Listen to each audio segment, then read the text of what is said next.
मौजूदा वक्त में इस वबा से मुतल्लिक हमने क्या इक़दाम किए और रिकमेंडेशंस क्या आ रही हैं, ये जानना बहुत ज़रूरी है। लॉकडाउन में 1000 मरीज़ था और लॉकडाउन ख़त्म होने के बाद रोज़ 4000 मरीज़ सामने आ रहे हैं। अगर लॉकडाउन यूरोप और अमेरिका ना करता, सिर्फ 5 ममालिक ना करते, तो 40 लाख अफराद मरते। हमने लॉकडाउन के बाद मरने वाले लोगों में इजाफा किया है। पॉलिसीज़ अपनी आवाम को देख कर बनाई जाती। बिस्मिल्लाहिर्रहमानिर्रहीम, अस्सलाम वालेकुम। मुझे आपके साथ सलमान हैदर। नाज़रीन, आज कुछ इंकशाफात हुए, कुछ रिकमेंडेशन की शक्ल में और कुछ रिसर्च पेपर्स की शक्ल में।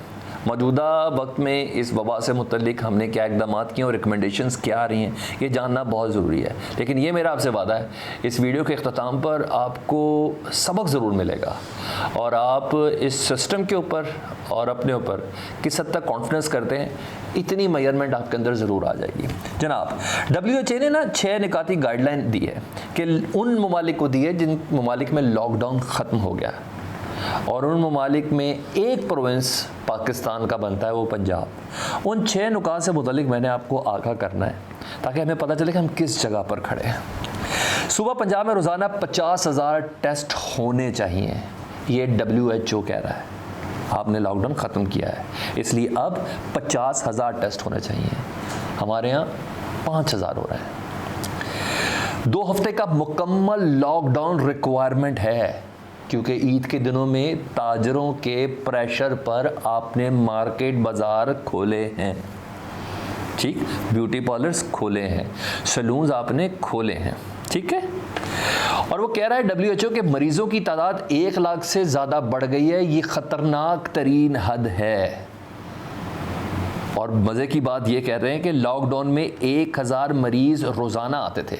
जिस वक्त ये लॉकडाउन था, सो कॉल्ड जितना भी लॉकडाउन था, उस वक्त रोज़ाना 1000 मरीज़ आते थे। और जिस दिन से लॉकडाउन ख़त्म हुआ है, यानी 25 रमज़ान से, ईद से ऑलमोस्ट 10 दिन पहले से ही ख़त्म हुआ था, लेकिन 25 रमज़ान के बाद तो बहुत ही खुली छूट मिल गई थी। रोज़ 4000 मरीज़ सामने आ रहे हैं। लॉकडाउन में 1000 मरीज़ था और लॉकडाउन ख़त्म होने के बाद रोज़ 4000 मरीज़ सामने आ रहे हैं। उन्होंने इस मरासले में ये भी लिखा है कि पाकिस्तान में अभी तक मेडिकल पॉइंट ऑफ व्यू से वर्ल्ड हेल्थ ऑर्गेनाइजेशन की किसी भी गाइडलाइन पर अमल नहीं हुआ इन अ वेरी प्रॉपर वे। तो किसी किस्म की भी कोई गलतफहमी है ना, वो हमारी आज निकल गई है। उन्होंने कहा है कि सबसे पहले कि पाकिस्तान में निगरानी का निज़ाम ही बहुत कमज़ोर है कि कौन सा इलाका है, कितने मरीज़ यहाँ हैं, कितने मरीज़ एक्सपेक्टेड हैं। इस तरह का जो निज़ाम है नहायत कमज़ोर है। और सोने पे सुहागा ये कि जितना भी अरसा लॉकडाउन रहा है पाकिस्तान में, लोगों के रवैये में कोई भी तब्दीली नहीं है। लॉकडाउन ख़त्म होने के बाद लोगों में किसी किस्म के उनके रवैये में कोई तब्दीली नहीं है। जनाब, ये तो हो गई WHO की का एक मुकम्मल तौर पर गाइडलाइन जो हमें मिली थी। ये वो है कि लॉकडाउन के बाद हमारी क्या हालत है, हमें क्या गाइडलाइन इख्तियार करनी चाहिए और दुनिया क्या कर रही है और दुनिया ने क्या प्रिवेंट किया है अपने आप को। इसके बाद ये आपको मैं बताता हूँ। इंपीरियल कॉलेज लंदन है जी, और उनकी ये एक थीसिस रिसर्च रिपोर्ट सामने आई है जिसको रॉयटर्स ने कोट किया है। इनके मुताबिक जनाब, अगर लॉकडाउन यूरोप और अमेरिका ना करता, सिर्फ 5 ममालिक ना करते, तो 40 लाख अफराद मरते। 5 ममालिक में। इन ममालिक में कौन कौन से मुल्क शामिल हैं मैं आपको बता देता हूँ, क्लियर हो जाए, ताकि 6 ममालिक हैं जिसमें चाइना और US भी शामिल हैं। इनके मुताबिक अगर लॉकडाउन ये ममालिक ना करते ना, तो तकरीबन 40 लाख अफराद मरते। और अगर पूरी दुनिया में झूठा सच्चा हल्का सख्त जैसा भी लॉकडाउन ना किया जाता ना, तो अब तक 6 करोड़ अफराद के मरने की फोरकास्ट थी। दुनिया ने, यूरोप ने, अमेरिका ने, चाइना ने 40 लाख अफराद को मरने से बचाया है और पूरी दुनिया ने मिलकर 6 करोड़ अफराद को मरने से बचाया है, प्रॉपर वे में लॉकडाउन करके, ठीक है। एक साइंटिफिक रिपोर्ट है, इसके आगे की आपको मजीद बताएं।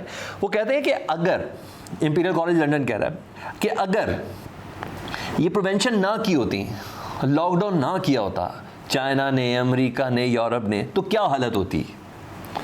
वो कहते हैं कि 37 million 3 crore 70 lakh confirmed cases थे सिर्फ चाइना में होते अगर लॉकडाउन ना किया जाता, और 285 मिलियन टोटल ऐसे केसेस होते जो होते लेकिन डिटेक्ट नहीं हुआ होता उनकी अपनी पावर के हिसाब से। साउथ कोरिया में 11.5 मिलियन जनाब, 1 करोड़ 15 लाख कंफर्म्ड केसेस होते अगर लॉकडाउन ना होता।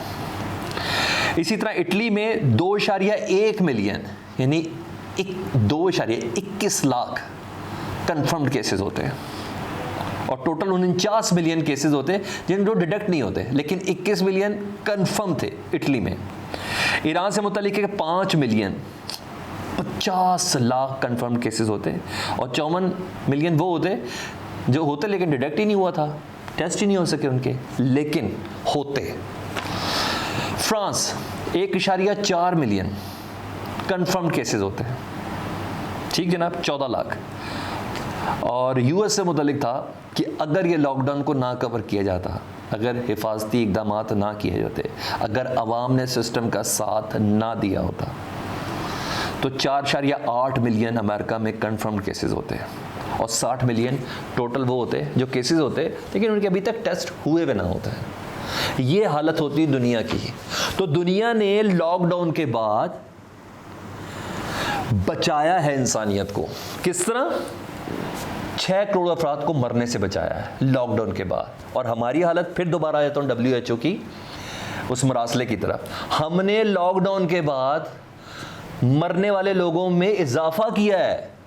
जब लॉकडाउन था 1000 अफराद रोज मरते थे, अब लॉकडाउन खत्म हुआ है तो 4000 अफराद लोग रोज मर रहे हैं। दुनिया कह रही है अगर लॉकडाउन ना किया होता तो 40 लाख अफराद मरते 5 मुल्कों में। हमने 40 लाख अफराद लॉकडाउन से मरने से बचाए हैं, यानी वो अपने मरीजों का इलाज करने के बाद लॉकडाउन खोल रहे हैं, और हमने लॉकडाउन खत्म करने के बाद अपने मरीजों और मरने वालों की तादाद में मुसलसल इजाफा ही किया है। क्यों?